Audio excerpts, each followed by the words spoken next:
Apa sih dok keunggulan layanan ECP di rumah sakit jantung ini dok? Nah, 3 bulan kok udah dikasih obat, udah sama dokter dikasih terapi tata laksana macam-macam kok masih nyeri nih. Nah, artinya apa? Dia dengan kita lakukan terapi ini, wah nyeri dadanya bisa hilang. Aorta, aneka obrolan harapan kita. Halo Sobat Jantung, selamat siang. Kembali lagi di podcast Aorta, aneka obrolan harapan kita. Hari ini kita akan ngobrol seru dan juga penting banget tentang salah satu layanan terapi jantung tanpa operasi, yaitu ECP, External Counter Pulsation. Nah, tentunya kita udah bersama dengan narasumber hebat kita, yaitu Dr. Ade Median. Selamat siang, dokter. Selamat siang, Mbak Dita. Apa kabar? Gimana kabarnya, dok? Alhamdulillah. Baik ya. Lagi sibuk apa nih, dok?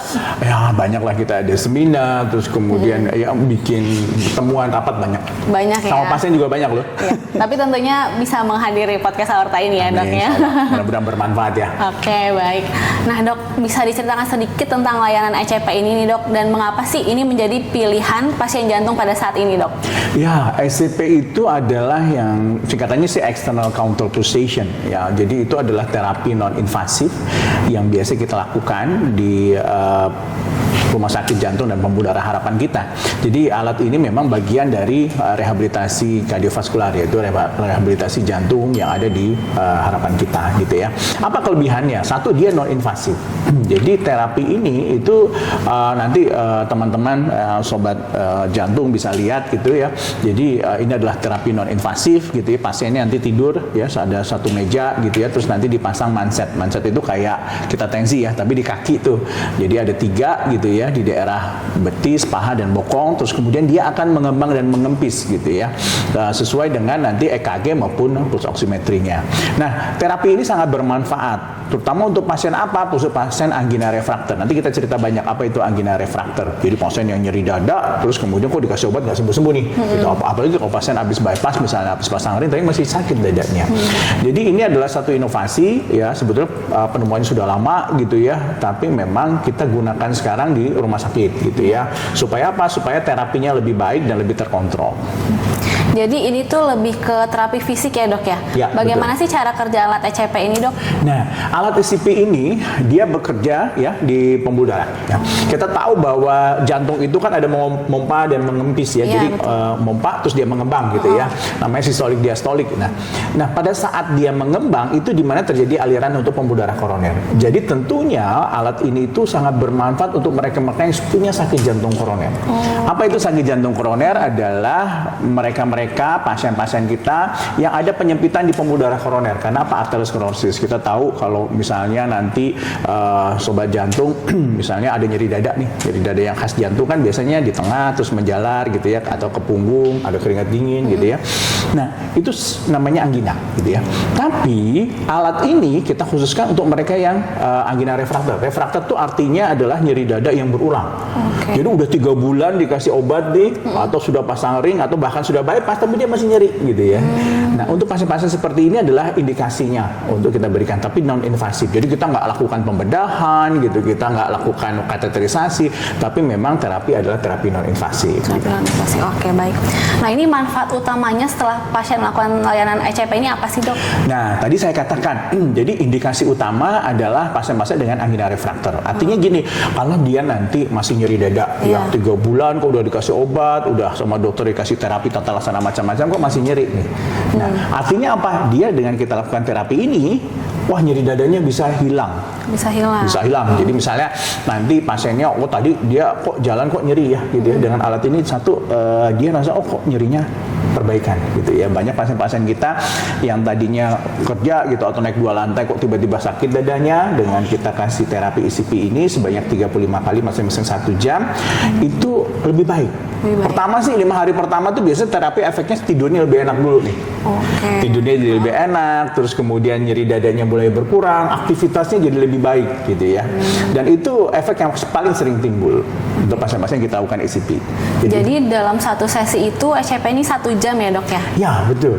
Nah, ECP ini terapi, ya, jadi kalau lihat nanti ada gambarnya atau videonya singkat, kita lihat dia memompa kembang kempis selama 1 jam. Nah, nanti 1 jam ini memang dia tidak harus dirawat ya, dia bisa rawat jalan terapinya. Bisa rawat jalan. Tapi memang harus 35 kali. Kita biasanya 5 hari pertama tuh kita bikin 1 jam. 1 jam terapinya, setelah selesai kita lihat pasiennya mampu tidak gitu ya. Kalau dia mampu, kita bisa bikin terapi 1 hari itu 2 kali. Oh gitu. Ya, masing-masing 1 jam, selangnya 30 menit atau 1 jam. Sehingga nanti lebih cepat ya. Kalau misalnya dia 35 kali kan berarti 7 minggu. Tapi kalau dia bisa selesaikan ini dalam misalnya 25 hari, maka lebih cepat untuk selesainya. Karena terapi kita di sini kita kerjakan dari hari Senin sampai hari Jumat dari antara jam 8 sampai jam 4 sore. Oke. Nah, selama layanan terapi ini pasien harus berhenti minum obat-obat jantungnya nggak sih dok? Nah, jadi gini, selama terapi obat jantung diteruskan. Cuma yang paling penting ini kan kadang-kadang pasien-pasien kita dapat namanya diuretik ya, furosemid itu bikin kencing tuh. Iya. Biasanya kita berikan nanti setelah terapi. Kenapa? Kan kita nggak mau yang sudah dipasang manset terus tiba-tiba mau ke toilet atau kamar kecil gitu ya. Jadi intinya obat-obat yang ada kita teruskan gitu ya, kita teruskan. Tapi nanti dengan kita lakukan terapi ini, obat-obat itu akan berkurang dengan sendirinya. Anti-iskemiknya akan berkurang, misalnya obat yang di bawah lidah jarang dipakai gitu ya. Sampai akhirnya pasien ini bisa mengurangi obat-obatannya dengan terapi ini. Oke. Ada nggak sih dok efek samping atau kondisi yang tidak disarankan melakukan ECP ini dok? Ya, jadi itu kenapa yang melakukan ECP ini harus dokter spesialis jantung dan pembuluh darah. Kenapa? Karena kita harus ada screening. Oh, iya. Ada namanya kontraindikasi.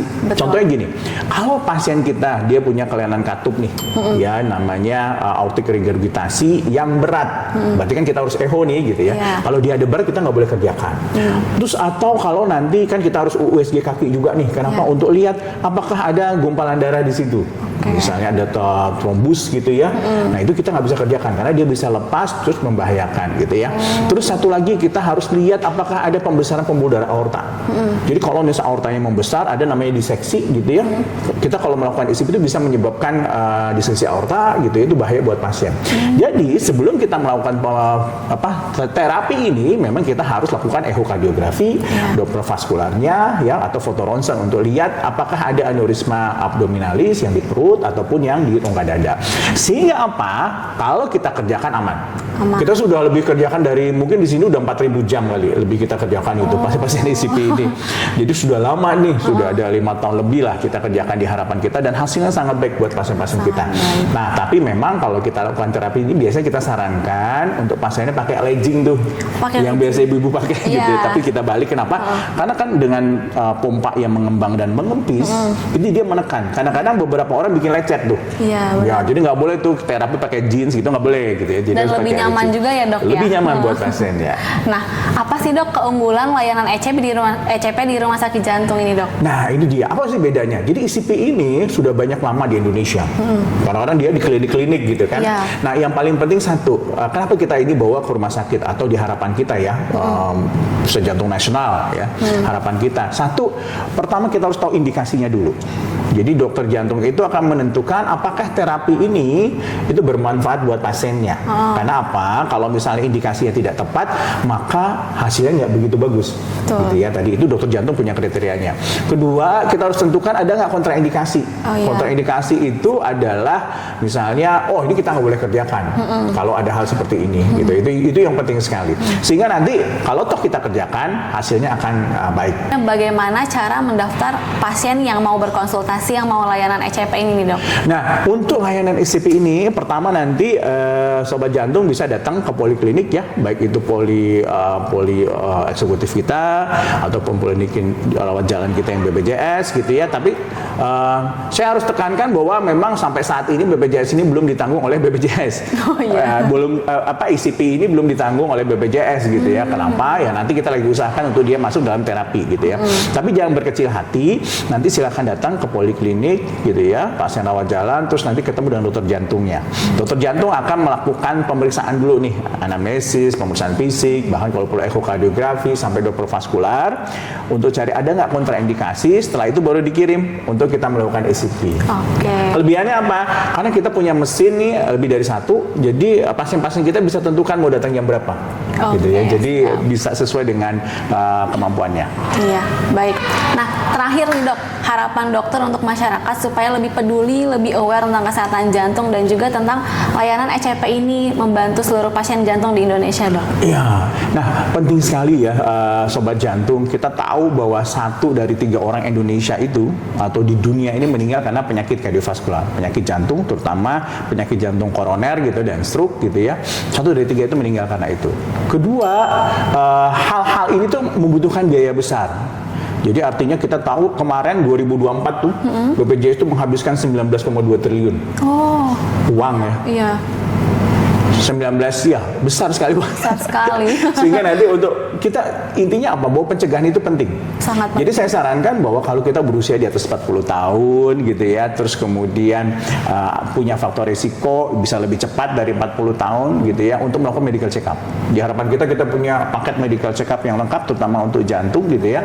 Nanti bisa dinilai apakah ada penyakit jantung atau tidak gitu ya. Sehingga apa? Nggak usah takut kalau ketahuan ada sakit atau tidak karena mengobatinya lebih gampang. Semakin kita deteksi dini, maka mengobatinya lebih mudah. Apalagi sekarang prevensi kan, kita bicara prevensi ada namanya prevensi primer, prevensi sekunder. Kalau primer tuh kita punya faktor risiko. Misalnya kalau kita punya hipertensi, darah tinggi, kita punya kolesterol yang tinggi, kita punya diabetes gitu ya, itu kita bisa obatin sehingga nanti nggak menyebabkan sakit jantung koroner misalnya itu.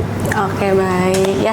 Terima kasih banyak ya dokter. Oke, jadi sobat aorta, jika kalian atau orang terdekat Anda mempunyai keluhan nyeri dada, gangguan sirkulasi, segeralah konsultasikan ke dokter jantung Anda. Jangan tunggu sampai parah loh.